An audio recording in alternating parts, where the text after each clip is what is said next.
Elmi-texniki tərəqqi interneti həyatımızın ayrılmaz bir hissəsinə çevirdi. Bu da bütün sahələrdə olduğu kimi ədəbiyyat sahəsində də ciddi dəyişikliyə səbəb oldu. Ən əsas dəyişiklik o oldu ki, bədii ədəbiyyat məlumat mənbəyi, mütaliə isə informasiya qəbulu üçün əsas kanal olmaqdan çıxdı, bir növ əyləncə vasitəsinə çevrildi.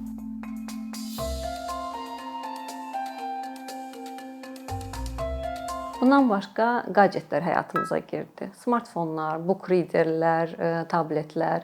Bu da prosesin mahiyyətini dəyişdi, onlara səyyarlıq qazandırdı və rutin işlər cərgəsinə saldı. Artıq normal gündəlik işlərimizi görə də kitab oxuya bilirik. Bu da rituallıqdan azad etməklə onları ilahiləşdirildiyi pillədən aşağı saldı. Bizim kimi stajda oxuculara müəyyən üstünlüklər verdi ki, sevimli məşğuliyyətimizə bir balaca peşəkar don geyindirək. Ədəbi tənqidçilərlə, köşə yazarları ilə birlikdə biz də kitab şərhinə, kitab rəyinə qoşulduq. Amma onlardan müəyyən fərqli cəhətlərimiz var. Nədir bunlar? Biz daha çox dost mövqeyindən çıxış edirik, ədəbi tənqidçi hakim mövqeyindən. Biz daha çox tövsiyə edirik, ədəbi tənqidçi hökm oxuyur.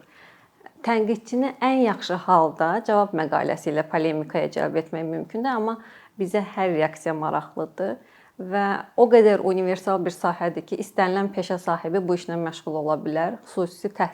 Bunun üçün xüsusi təhsil lazım deyil.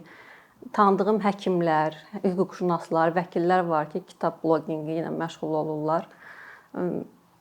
Mənim özüm də texniki təhsil almışam, ancaq bu işə ta uşaqlıqdan başlamışam. Atamın öyrətdiyi, formalaşdırdığı vərdiş əsasında gedib.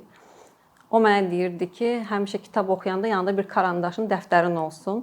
Ora kitabın adını, əsəri nə vaxt başlamısan oxumağa, o tarixi, nə vaxt bitirmisən, səhifə sayını, nəşriyyatı, özün üçün bir baza düzəlt və oradan bəyəndiyin materialları ora qeyd elə ki, sabah esse yazanda, inşa yazanda onların priyomlarından, metodlarından istifadə edə biləsən. Və bu ali məqsədə xidmət edən artıq 4-5 cild dəftərim var. Belə dəftər tutmaq nəyə kömək olurdu? Əsəri oxuyub qutarandan sonra onları vərəqləyəndə təəssüratlarım, düşüncələrim yadıma düşürdü. Bu da yaddaşımı möhkəmlətməyə xidmət eləyirdi. Və elə oldu ki, Facebook platforması Azərbaycan seqmentində populyarlaşmağa başlayanda mən də qərara gəldim ki, həmin məşğuliyyətimi ora köçürüm və ad seçimində də rəfiqəm kömək oldu. Elə bu vərdişimizi ada çevirdik, kitabı karandaşla oxuyanlar. Facebook platforması o cəhətdən yaxşı idi ki, həmin mətni vizual komponentlərlə müşayiət etmək olurdu. Təkcə sırf mətn formatında təqdim etmirdik, video, şəkil yükləyirdik. Yeganə prinsipimiz o idi ki, bütün qeydlər Azərbaycanca olmalıdır. Heç bir əcnəbi dildə qeyd paylaşmamalıyıq. Oxuduğumuz əsər əcnəbi dildə olsa belə, həmin qeydləri Azərbaycan dilinə tərcümə etməliyik. Və bu auditoriya kütləsi toplamaq üçün heç bir reklam vasitəsinə əl atmamalıyıq. Elə prinsiplərimizə də sadiq qaldıq. Ümumiyyətlə, fəaliyyət göstərəcəyiniz platformanı seçərkən lazımdır ki, siz öz vərdişlərinizə, qabiliyyətinizə və bacarıqlarınıza uyğun bir platforma seçəsiniz ki, kontent də keyfiyyətli olsun və bu işdə uğurlu olasınız. Əgər əks reaksiyada maraqlı deyilsinizsə, ancaq yaxşı məlumatınız varsa, hər hansı bir araşdırmanı bölüşmək istəyirsinizsə, Telegram kanallarından istifadə edə bilərsiniz. Hazırda yazıçılar, naşirlər orada yaxşı kanallar açıblar və öz fikirlərini bölüşürlər. Yox, əgər yazmaq sizdə asan alınmırsa, danışıqla məlumat daha yaxşı ötürə bilirsinizsə, podkastlara üz tuta bilərsiniz. Bununla auditoriya kütləsi toplaya bilərsiniz. Düzdür, burada ciddi boşluqlar var. Təbii söhbət Azərbaycan dilli segmentdən gedir. Bizim növbəti dayanacağımız isə Instagram oldu. Instagram estetik platformadır və gözəl fotoşəkillər tələb eləyir. Lakin orada təsvir mətnləri mümkün olduğu qədər qısa olmalıdır ki, diqqət yayılmasın, axıra qədər o post oxunulsun. Bundan başqa Bookstagramda bu kitablarla məşğul olanların xüsusi sektası kimidir. Bookstagramda challenge'lər, marafonlar təşkil etmək mümkündür. müsabiqələr təşkil etmək mümkündür. Bu da auditoriyanı genişlətməyə imkan verir. Ardınca saytı işə saldıq. Saytın əsas üstünlüyü odur ki, öz əlin öz başın, özün özünün ağasısan. Burada dizayn da, format da səndən asılıdır və sayt kömək oldu ki, gördüyümüz işləri genişlədə bilək. Qeyd tərcüməsindən kiçik həcmli hekayə tərcüməsinə keçdik, ardınca iri həcmli kitablar tərcümə etdik.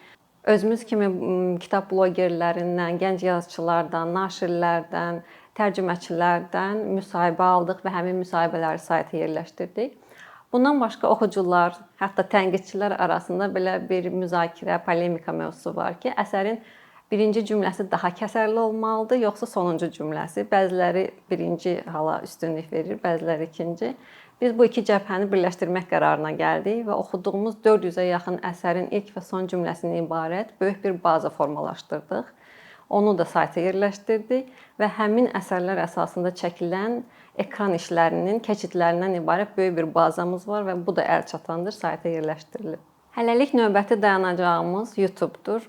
YouTube kanalımızı pandemiya dövründə açdıq və vaxtımız bol idi, istədik bir xeyri dəysin. YouTube ümumiyyətlə fərqli yanaşma və fərqli təqdimat tələb eləyir. Kitab blogeri bu halda artıq auditoriya ilə birbaşa kontakta girir. Burada nələr elədik? Əvvəlcə müxtəlif mövzularda, məsələn, müharibə mövzusunda yazılmış ən yaxşı əsərlərdən ibarət top list hazırladıq. Qeyri-adi strukturu ilə fərqlənən romanlar haqqında top list hazırladıq. Bundan başqa ən məşhur buraxılışlarımızdan biri ədəbi sindromlara həsr olunub və onlar silsilə xarakteri daşıyır. Bundan başqa tag videoları çəkirik, müxtəlif tədbirlərdə iştirak edirik. Həmin tədbirlərdən vlog tipli çəkilişlərimiz olur ki, auditoriya yorulmasın. Xarici ölkələrdə, məsələn, BookTube o qədər geniş yayılıb ki, artıq YouTuberlər arasında ixtisaslaşma gedir. Onların bəzisi kontentini maarifçilik ideyaları üzərində qurur. Bəziləri əyləncəyə üstünlük verir. Bəziləri hate və trash ədəbiyyatın tənqidi üzərində populyarlıq qazanır. Bəziləri isə müsahibə formatına üstünlük verir. Bizdə hələlik bu biraz yavaş gedir, ancaq yerli blogerlər arasında da öz dəstək xəttini formalaşdıranlar var və bu da sevindirici haldır, çünki maraqlı, əyləncəli rəqabət ortaya çıxır. YouTuber kimi challenge-lər, marafonlar təşkil edirik, tag videoları çəkirik, nəşriyyatların, yerli müəlliflərin göndərdiyi hədiyyə bağlamalarını elə ekran qarşısında açırıq. Kitab rəfimizi onların qarşısında səliqəyə salırıq. Bu da bir növ səmimi ab-hava yaradır. Aradakı divarı yox eləyir və əlçatanlıq o yersiz rəsmiyyəti aradan qaldırır.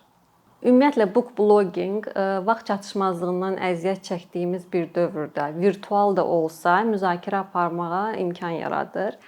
Bu da daha keyfiyyətli mütaliəyə yol açır, detallara qarşı daha diqqətli oluruq, yaddaşımızı məşq elətdiririk. Book blogging sayəsində karyera quranlar var, əsər yazmağa başlayanlar var, nəşriyyatların şərhçilərinə çevrilənlər var. Bundan başqa yazıçıların, elə nəşriyyatların özünün əsər çapdan çıxmadan öncə ön oxunuşa cəlb olunan əməkdaşları ola bilirlər. Ümumiyyətlə bloq şəxsi brendi inkişaf etdirməyə və möhkəmlətməyə çox kömək olur. Bunun da nümunələrini görürük. Məsələn, hobbi kimi başlatdığı işi daha sonra peşəkar səviyyəyə çatdıranlar olur. Nəşriyyatlarda işə düzələnlər olur, onların əməkdaşına çevrilənlər olur. Şəxsi müşahidələrimə və səhifələrimizdən gələn məlumatların analizinə əsasən deyə bilərəm ki, bu işdə uğurlu olmaq üçün ən əsas məsələ mütəmadi post paylaşmaq və davamlılıqdır. Davamlılıq pozulmamalıdır və müəyyən bir sistem qurulmalıdır və həmin sistem üzrə irəliləmək lazımdır. Əsas mövzu qalmalı və ona tamamlayıcı mövzular olmalıdır. Məsələn, kitab əsas mövzudursa, bizim halımızda tamamlayıcı mövzu səyahət mövzusu ola bilər. Səfər etdiyimiz şəhərlərdən, ölkələrdən, konseptual kitab mağazalarından reportajlar hazırlayırıq və yaxud hər hansı bir müəllifin ev muzeyinə gedirik, oradan reportajlarımız olur, vlog çəkilişlərimiz olur. Və yaxud hər hansı bir əsərə həsr olunmuş muzeyə gedirik, oradan şəkillər paylaşırıq. Bu da kontenti daha əyləncəli, daha maraqlı edir və həmin əsərə diqqət çəkir. Əlbəttə, lifestyle, beauty blogging, fashion blogging ilə müqayisədə book blogging kölgədə qalır. Ancaq yavaş-yavaş inkişaf edirik və yerli nəşriyyatlar əməkdaşlığa həvəsli görünür. Bu da ümidverici haldır.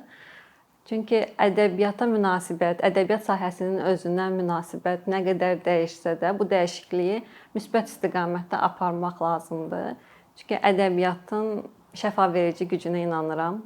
O, insanları sağalda, həyata qaytara bilir. Kitab bloqçuluğu, mütaliə, ədəbiyyat şəxsən mənim həyatımda da ciddi dəyişikliklərə səbəb olub. Karyerama proqramçı kimi başlasam da, daha sonra copywriter kimi fəaliyyətimi davam etdirməyə başlamışam və bu texniki sahədən birbaşa humanitar sahəyə keçiddir və uzun illər formalaşan vərdiş indi mənə yeni işlərimdə kömək olur. Kitab bloqçuluğu oxuculara nə verir? Yəni biz oxuculara nə veririk? Buna gəldikdə şişirtməyə ehtiyac görmürəm, bilmirəm nə veririk. Gələn şərhlərə görə analiz edib deyə bilərəm ki, elə izləyicilərimiz var ki, mesaj yazırlar, şərh yazırlar ki, sizin sayənizdə bu müəllifi tanıdıq, bu kitabı tanıdıq, oxuduq, bəyəndik. Orxan Pamuk demiş, həyatımız dəyişdi. Amma bəyənməyənlər də ola bilər, əks reaksiya da gələ bilər. Amma bu yaxşıdır ki, müzakirə ortalığa girir, polemikaya cəlb olunuruq.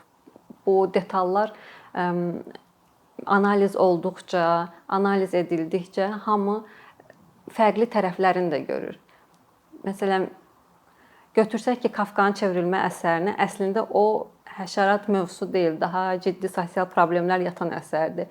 Və kimsə onu daha dərindən başa salanda görürsən ki, qarşı tərəfin fikri dəyişir, aydınlanma yaşayır və deyir ki, hə, doğrudan bir də buna şans verə bilərəm.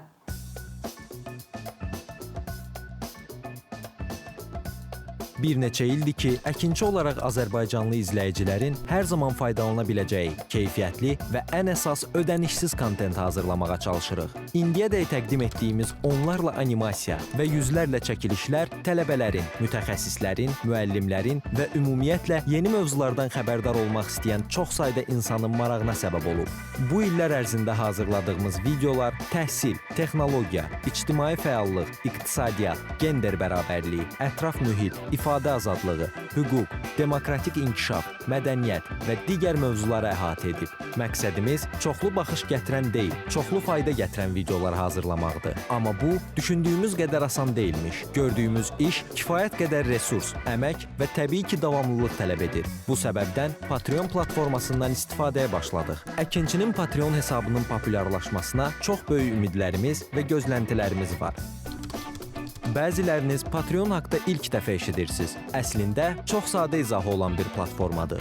Təsəvvür edin ki, siz rəssam və ya musiqiçisiniz. Sosial şəbəkələrdə sizi izləyən, işinizi bəyənən çox sayda insan var. Patreon platforması sizə imkan verir ki, izləyicilərinizin könüllü aylıq ödənişləri sayəsində işinizi davam etdirəsiniz. Sərgi, konsert zallarından asılı qalmayasınız. Amma bu, təkcə rəssam və musiqiçilərə aid deyil. Məsələn, əkinçiyə bənzər fəaliyyətlə məşğul olan bəzi layihələrin 10 minlərlə patronu var. Biz də düşündük ki, nə üçün əkinçinin Patreon hesabı olmasın? Sizin dəstəyiniz sayəsində biz daha çox və daha keyfiyyətli kontent yaratmağa davam edə biləcəyik. Amma bu dəstək yalnız maddi dəstək deyil. Dəstəkçilərimizin sayının artması gördüyümüz işlərin faydalı olduğuna dair əminlik verir.